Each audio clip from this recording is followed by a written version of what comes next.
السلام علیکم اسٹوڈنٹس، میں آپ کی اردو سبجیکٹ کی ٹیچر رضیہ، کلاس 7۔ امید ہے آپ سب خیریت سے ہوں گے۔ آئیے دیکھتے ہیں آج ہم کیا پڑھیں گے۔ آج ہم کھولیں گے نردبان اردو کا صفحہ نمبر 27۔ صفحہ نمبر 27 پر ہے خطوط نویسی۔ آج ہم خط لکھنا سیکھیں گے۔ ویسے تو آپ کو خط لکھنا پہلے ہی آتا ہے کیونکہ آپ لکھ چکے ہیں اور آپ کو پتہ ہے کہ کس نمونے پر خط لکھا جاتا ہے اور آپ نے لکھے بھی ہیں، لیکن ہم اس کو دوبارہ سے پڑھیں گے تاکہ آپ کے ذہن میں تازہ ہو جائے کہ آپ نے اب خط کیسے لکھنا ہے۔ ٹھیک ہے، آئیے ہم پڑھائی کرتے ہیں۔ خط کے اہم حصے مندرجہ ذیل ہیں۔ مقام روانگی یعنی جہاں سے خط لکھا جا رہا ہے، خط کی پیشانی پر صفحے کے دائیں کونے پر خط لکھنے والے کا پتہ لکھا جاتا ہے۔ تاریخ، مقام روانگی کے عین نیچے تاریخ لکھتے ہیں۔ موضوع، القاب، جس شخص کو خط لکھا جا رہا ہے اسے جس نام سے مخاطب کیا جاتا ہے، مثلا محترم ابا جان، پیارے علی وغیرہ۔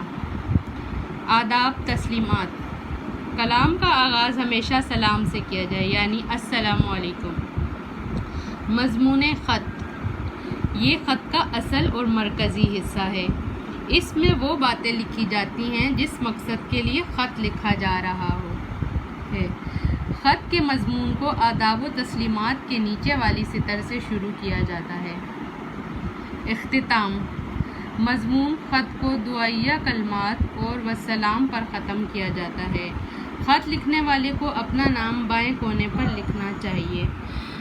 اب یہ دیکھیں، یہ لفافہ دیا ہوا ہے، اس میں خط لکھ کے ڈالتے ہیں اور پھر پوسٹ باکس میں ڈال دیتے ہیں یا پھر پوسٹ آفس میں جا کے جمع کراتے ہیں۔ تو یہ اس کے اوپر یہاں پر پتہ لکھا ہوتا ہے اور یہاں پہ ٹکٹ لگی بھی ہوتی ہے، ڈاک ٹکٹ ہوتی ہے جو پوسٹ آفس سے ملتی ہے، وہ لگاتے ہیں، یہاں پتہ لکھتے ہیں اور یہاں سے یہ لفافہ بند ہوتا ہے اور یہاں پہ اکثر فرام جو خط لکھنے والا ہوتا ہے اس کا ایڈریس اور نام بھی لکھا ہوتا ہے۔ ٹھیک ہے،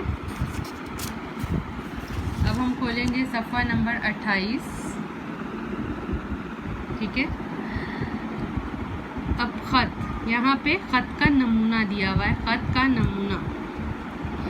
اب دیکھیں، پہلے آپ کو بتایا خط کے اہم حصے بتائے اور اس کے بعد اسی حصوں کے مطابق جو آپ کو پچھلے پیج پہ صفحہ نمبر 27 پر بتائے گئے ہیں، اسی بتائے ہوئے اہم حصوں پر اب آپ کو یہ نمونہ لکھا ہوا دکھایا ہے کہ آپ نے خط کیسے لکھنا ہے۔ ٹھیک ہے، جیسے آپ کو شروع میں بتایا تھا مقام روانگی، تو یہاں پہ آپ نے پتہ لکھنا ہے کہ جہاں سے خط لکھا جا رہا ہے، جیسے یہ لکھا ہوا ہے Saigal house, prep school, Aitchison college, Lahore, اور پھر اس کے دوسرے نمبر پہ لکھا ہوا تھا کہ تاریخ لکھنی ہے 12 جولائی 2018۔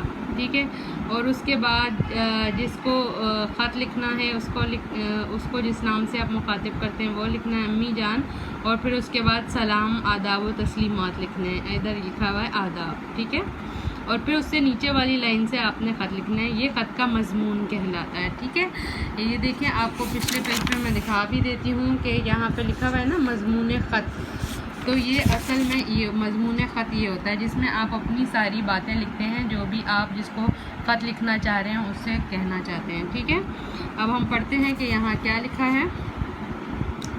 امی جان، آداب، مجھے اس اسکول میں داخل ہوئے اور بورڈنگ ہاؤس میں رہتے ہوئے آج 10 دن ہو گئے ہیں۔ پہلے 2-3 روز تو میں بہت اداس رہا، لیکن اب دل لگ گیا ہے۔ یہاں یہ بات بہت اچھی ہے کہ لڑکے بہت جلد آپس میں گھل مل جاتے اور بے تکلف ہو جاتے ہیں۔ میں تو یوں محسوس کرتا ہوں جیسے کئی مہینوں سے یہاں پڑھ رہا ہوں۔ 2-3 لڑکے میرے گہرے دوست بھی بن گئے ہیں۔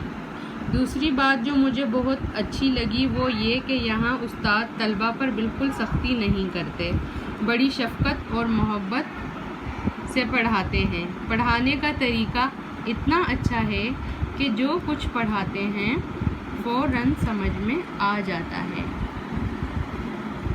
اب شام کے 4 بجنے والے ہیں، میں کھیلنے جا رہا ہوں، اس لیے رخصت چاہتا ہوں۔ امید ہے کہ گھر میں ہر طرح خیریت ہوگی۔ ابا جان کو سلام کہیے گا۔ والسلام، آپ کا پیارا بیٹا